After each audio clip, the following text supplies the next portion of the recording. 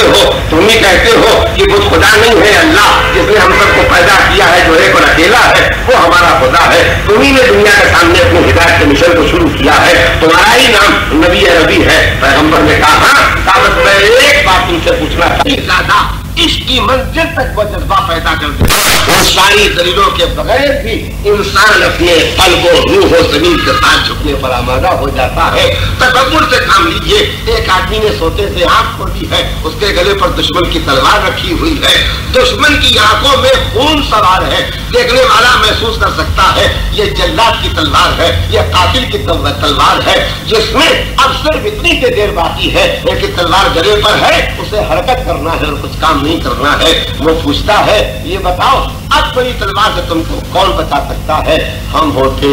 آپ ہوتے، گھبرا جاتے، آواز زبان سے نہیں نکلتی، اٹھنے کے لیے کوشش کرتے، اس کی تلوار کے نیچے سے نکلنے کی کوشش کرتے، مگر جو ایسے حالات میں مبتلا ہوتا ہے اسے امت کہتے ہیں۔ نبوت کی منزل اور ہے، اور وہ نبی جو نبیوں کا نبی ہے، وہ رسول جو رسولوں کا رسول ہے، وہ جو نفس مطمئنہ کا پیدا کرنے والا ہے، جو نفس مطمئنہ کا پیغام لے کر کے آیا ہے، اس کی کیفیت کچھ اور ہی ہے۔ نہ نبی میں احتیاج پیدا ہوا، نہ گھبراہٹ پیدا ہوئی، نہ کپکپی پیدا ہوئی، نہ لرزہ پیدا ہوا، نہ آواز میں تھرراہٹ پیدا ہوئی۔ اس نے پوچھا کون ہے جو تم کو بچا سکتا ہے میری تلوار سے؟ ایک مرتبہ پورے سکون کے ساتھ آواز آئی، میرا خدا، میرا خدا مجھے بچا سکتا ہے، اور وہ اب بھی قادر ہے مجھے بچانے پر۔ ایک مرتبہ نبی کی زبان سے بغیر کسی جھٹکے کے بڑے سکون کے ساتھ لفظ نکلا اللہ، اور اس لفظ کا نکلنا تھا کہ اس کے دل پر اثر ہوا۔ یہ کیسا یقین رکھنے والا ہے کہ گلے پر تلوار کی دھار رکھی ہوئی ہے اور اس کو اپنے خدا پر یقین ہے۔ نتیجہ یہ ہوتا ہے جس کے لیے اس نے سوچا تھا لرزے گا وہ نہیں لرزا، اس کا ہاتھ لرزا، اس نے تلوار پھینک دی، یہ خود چکرا کے گر گیا، اور جب گر گیا تو جو تھوڑی دیر پہلے قتل کرنے آیا تھا نبی اس کا سر گود میں لیے بیٹھے ہوئے اس کی تیمارداری کر رہے ہیں۔ جب اس نے آنکھ کھولی تو آنکھ کھول کے اس نے کہا تم میرے محسن بھی ہو، اور میں اس وقت اس سے زیادہ کچھ نہیں کر سکتا ہوں کہ سب سے پہلے آپ مجھے کلمہ پڑھوا کے مسلمان کر لیں۔ صلوات بھیجو، صلوات اور بھیجے محمد آل محمد۔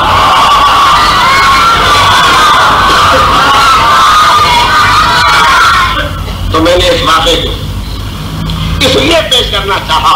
کہ 1,24,000 نبیوں کو معصوم بنا کے سارے کمالات سے آراستہ و پیراستہ کر کے خدا نے اس لیے بھیجا کہ ان کی زندگیوں کو دیکھ کے لوگ محبت کریں گے اور محبت کے ذریعے مذہب سے قریب ہو جائیں گے۔ بس یاد رکھیے گا جو ڈر کے مذہب قبول کرے گا وہ کبھی مذہب چھوڑ سکتا ہے، جو لالچ میں کبھی مذہب قبول کرے گا وہ مذہب چھوڑ سکتا ہے، مگر جو محبت کے بعد مذہب قبول کرے گا وہ مر سکتا ہے مگر مذہب کو نہیں چھوڑ سکتا۔ اور اسی لیے آپ دیکھیں کہ جب حضور سرور کائنات جناب محمد مصطفیٰ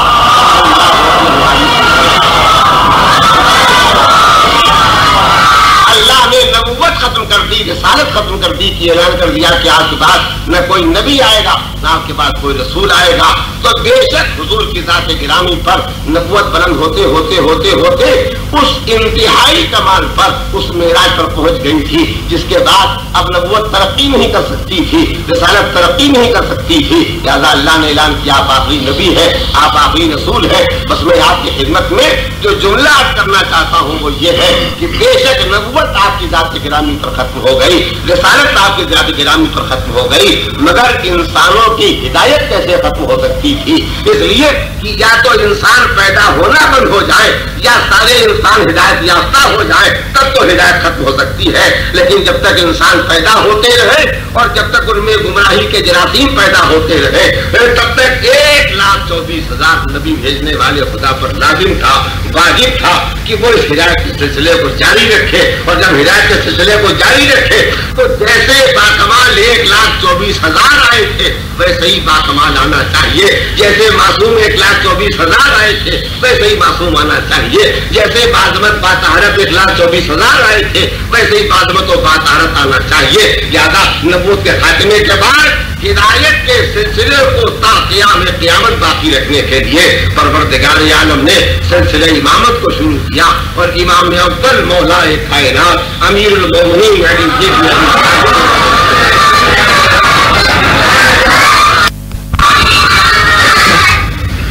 میں آپ کی خدمت میں گزارش کرنا چاہوں گا، آج کوئی مسلمان نہیں ہے جس کا تعلق چاہے کسی فرقے سے بھی ہو، لیکن وہ مولا کائنات امیر المومنین علی بن ابی طالب علیہ السلام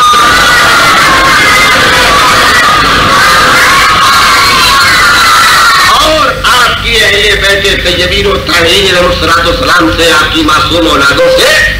11 اماموں سے محبت کرتا ہے۔ کیوں محبت کرتا ہے؟ اس لیے کہ یہ ویسے ہی کمالات کے مالک ہے جیسے کمالات لے کر کے 1,24,000 نبی آیا کرتے تھے، بلکہ یہ تو ان کمالات کے وارث ہیں جو کمالات حضور کو ملے تھے، وہ کمالات جو اپنی انتہا تک پہنچ کے حضور تک پہنچے تھے، وہی کمالات مولا کی طرف منتقل ہوئے تھے، وہی کمالات امام حسن کی طرف منتقل ہوئے تھے، وہی کمالات امام حسین کی طرف منتقل ہوئے تھے۔ اسی لیے مذہب نے ختم نبوت کے بعد آل محمد علیہ الصلوۃ والسلام کی محبت کو واجب کر دیا۔ کیوں؟ اگر ان سے محبت ہوگی تو ان کی محبت انسان کو مذہب سے قریب کرنے کا ذریعہ بن جائے گی۔ سوال ہے یہ محمد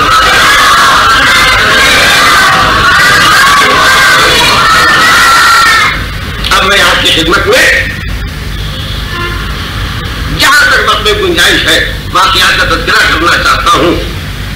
کہ ان حضرات نے ہمیشہ اپنی زندگی کے ذریعے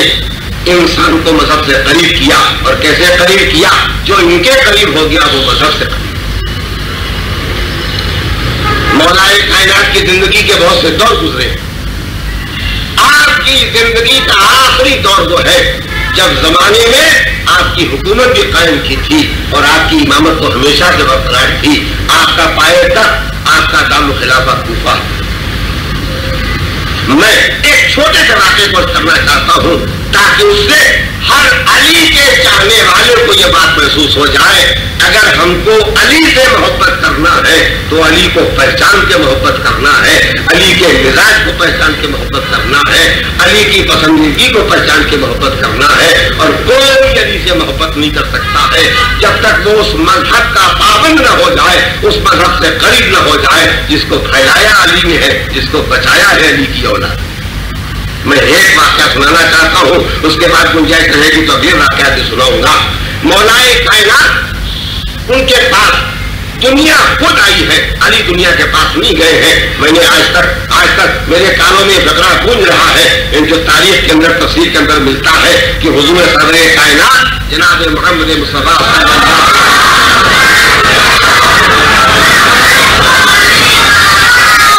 مولا کائنات سے جہاں ہزاروں باتیں کی ہیں، اس میں مولا کائنات سے باتیں کرتے کرتے ایک دن کہا تھا، علی میری امت میں تمہاری وہی حیثیت ہے جو خانہ کعبہ کی حیثیت۔ اچھا، اس بات کے سمجھنے میں کس کو زحمت پیدا ہوگی؟ اس لیے کہ خانہ کعبہ ہی میں تو مولا پیدا ہو۔ کیا علی تمہاری حیثیت میری امت میں وہی ہے جو خانہ کعبہ کی ہے؟ اور اس کے بعد آپ تشریف فرمائی، کیا تشریف فرمائی سارے مسلمان کعبے کے پاس آتے ہیں، کعبہ کسی کے پاس نہیں جاتا۔ لہذا میرے علی، میرے انتقال کے بعد چاہے دنیا کا کوئی انسان دنیا کی طرف جائے، مگر علی تم دنیا کی طرف نہ جانا، بلکہ دنیا کو جب آنا ہوگا تب تمہارے پاس دنیا خود آئے گی۔ نبی کی وفات کے 25 سال کے بعد دنیا علی کے پاس خود آئی تھی۔ علی کے پاس کمالات بھی تھے، علی کے پاس امامت بھی تھی، علی کے پاس بہادری و شجاعت بھی تھی، علی کے پاس عبادت و سخاوت بھی تھی، اور اب علی کے پاس حکومت بھی تھی۔ مگر یاد رکھیے گا وہ حکومت اور ہوتی ہے جو حکومت کے لیے ہوتی ہے۔ علی نے اپنی زندگی میں پورے طور پر متعدد جگہ اس بات کی وضاحت کی ہے، میں نے مسلمانوں کی ہدایت کے لیے حکومت قبول کی ہے، حکمرانی کرنے کے لیے حکومت نہیں قبول کی۔ میں اس میں سے ایک واقعہ سناتا ہوں جو مولا کے اس واقعے کی تشریح بھی کر دے گا، لیکن اس سے پہلے میرے بچے حیرت زدہ ہو کر کے سنیں کہ علی ہے جس شہر میں ان کی حکومت کا کیپٹل ہے، دارالسلطنت ہے، تخت سلطنت ہے، اس کوفے میں، لیکن کوفے والے ہی علی کو ان کی شکل و صورت سے نہیں پہچانتے۔ جو پہچانتے ہیں وہ پہچانتے ہیں، اور کچھ ایسے بھی ہیں جو نہیں پہچانتے۔ میں آج آپ سے پوچھنا چاہتا ہوں، ہندوستان جس میں 70 کروڑ انسان آباد ہے، اس میں کوئی ہے ایسا جو حکومت کرنے والوں کی صورت میں پہچانتا ہو؟ نہیں بھی دیکھا ہے، مگر اتنے فوٹو چھپے ہیں، اتنے فوٹو چھپے ہیں، اتنے فوٹو چھپے ہیں کہ آنکھیں چونیا جاتی ہیں، مگر آدمی مجبور ہو کے دیکھتا ہے یہ ہمارے منسٹر ہیں، یہ ہمارے پرائم منسٹر ہیں، یہ ہمارے چیف منسٹر ہیں، یہ فلاں صاحب ہیں، لیکن مولا کائنات حاکم وقت ہے، حاکم وقت ہے، امام وقت ہے، اور اس کے بعد اسی کوفے میں رہتے ہیں۔ مگر علی ذات کی شہرت نہیں چاہتے ہیں، کردار کی شہرت چاہتے ہیں۔ علی ذات کی مقبولیت نہیں چاہتے ہیں، پیغام کی مقبولیت چاہتے ہیں۔ انہوں نے مدینہ چھوڑ کے کوفے میں قیام کیا ہے تو انسانوں کی ہدایت کے لیے، ہدایت کے لیے اور الہی پیغام کو دلوں تک محبت کے ذریعے پہنچانے کے لیے قیام کیا ہے، حکومت قبول کی ہے۔ اب آپ توجہ کے ساتھ سنیں، علی راستے سے گزر رہے ہیں، کوفے کے ایک راستے سے گزر رہے ہیں، اور گزرتے ہوئے آپ نے یہ دیکھا ایک عورت بیٹھی ہوئی ہو رہی ہے۔ جو واقعے سے باخبر ہے وہ تو متوجہ ہو گئے ہوں گے، لیکن مجھے اپنے بچوں کو واقعے کی تفصیل سنانا ہے۔ مولا راستے کو چھوڑ کر کے وہاں آئے جہاں وہ عورت بیٹھی رو رہی ہے، اور آپ نے پردہ پوچھا، اللہ کی کنیز، اللہ کی بندی، تو کیوں رو رہی ہے؟ وہ بھی مولا کو نہیں پہچانتی۔ اس نے کہا اے شخص، ایک اللہ کے بندے، میں مصیبت زدہ ہوں، کہا اپنی مصیبت بیان کرو، شاید تمہاری تکلیف میں دور کر سکوں۔ کہا میری مصیبت یہ ہے کہ میں آزاد نہیں ہوں، کنیز ہوں، لونڈی ہوں۔ میری مالکہ نے مجھے پیسے دے کے کھجور منگائے، اور یہ بازار میں فلاں دکان پر جو ایک جوان بیٹھا ہے، میں نے اس سے کھجوریں خریدی، پیسے دیے اور کھجوریں لے کر کے گھر گئی۔ میری مالکہ نے ان کھجوروں کو ناپسند کیا اور کہا مجھے یہ نہیں چاہیے، اسے جا کے واپس کراؤ اور پیسے لے کر کے آؤ۔ جب میں اس دکاندار کے پاس آئی کہ مالکہ کو کھجوریں پسند نہیں ہے، وہ پیسے واپس مانگتی ہے، تو اس نے انکار کر دیا کہ بکا ہوا مال نہیں واپس ہوگا۔ اب میری مشکل یہ ہے، یہ مال واپس نہیں لیتا ہے، اور جب تک میں پیسے واپس لے کے نہ جاؤں تب تک میری مالکہ مجھ سے راضی نہیں ہوتی ہے، تو میں اپنی مجبوری پر بیٹھی ہوئی رو رہی ہوں۔ آپ نے کہا اچھا، اللہ کی کنیز، اللہ کی بندی ہوں، میں تیرے ساتھ چلتا ہوں، دکاندار سے تیری سفارش کرتا ہوں، شاید میری سفارش کے بعد تیری مشکل حل ہو جائے۔ میں اپنے بچوں سے پھر ایک مرتبہ کہوں گا، یاد رکھیے گا علی اسی کوفے میں بادشاہ اور حاکم وقت ہے، اسی یہیں پر ان کا پائیتخت اور کیپٹل ہے، مگر علی کی صورت کو پہچاننے والے کم ہیں، علی کی سیرت کو پہچاننے والے سب ہیں۔ لیکن علی نے ہم کو پیغام بتایا ہے، ہم سے محبت کرنا ہے، تم کو علی والا بننا ہے، تو ہماری محبت کے واسطے سے ہمارے مذہب کا تمہیں پابند ہونا ہے۔ توجہ کے ساتھ سنیں، باتیں کا آخری حساب کے سامنے پیش کرنا چاہتا ہوں۔ اس عورت کو لے کے مولا اس جوان تک پہنچے، اس کے دکان کے پر چڑھے، اور چڑھنے کے بعد اس سے کہا کہ تو یہ کنیز ہے، یہ مالکہ نہیں ہے، یہ آزاد نہیں، یہ اپنے پیسے اور اپنے مال کی مالکہ نہیں ہے، یہ لونڈی ہے، اس کی مالکہ نے کھجوریں منگائی تھی، کھجوریں ناپسند ہیں، وہ واپس کرنے کے لیے سے بھیجتی ہے، تم واپس نہیں لیتے ہو، یہ بیٹھی ہوئی رو رہی تھی، تو میں تم سے سفارش کرتا ہوں کہ تمہارا بکا ہوا مال واپس لینے میں کوئی نقصان نہیں ہے، واپس لے لو تاکہ اس لونڈی کی مشکلیں دور ہو جائیں۔ وہ علی کو پہچانتا نہیں تھا۔ آپ تاریخ کا ٹکڑا سنیے، اس نے مولا کے سینے پر ہاتھ رکھ کر کے دھکا دے کے اپنی دکان سے علی کو نیچے اتارا۔ میں آگے نہیں بڑھوں گا، لیکن بلکہ اب ہر سننے والے سے یہ پوچھنا چاہوں گا، ہے کوئی آدمی جو علی جیسی عظمتوں کا مالک ہو، جو دنیاوی اعتبار سے بھی اپنے شہر میں حاکم ہو، اور وہ اس طرز عمل کے بعد اپنے مزاج میں غصہ نہ پیدا ہونے دے؟ بس یاد رکھیے گا، یاد رکھیے گا، یہاں غصہ آ جانا بشریت ہے، اور اس بشریت پر کنٹرول کرنا یہی پیغام ہے۔ مولا کے سینے پر اس نے ہاتھ رکھ کے دھکا دے کے نیچے اتار دیا۔ اب آپ صورت حال کو خود پہچانیں گے، میں اس سے زیادہ تشریح نہیں کر سکوں،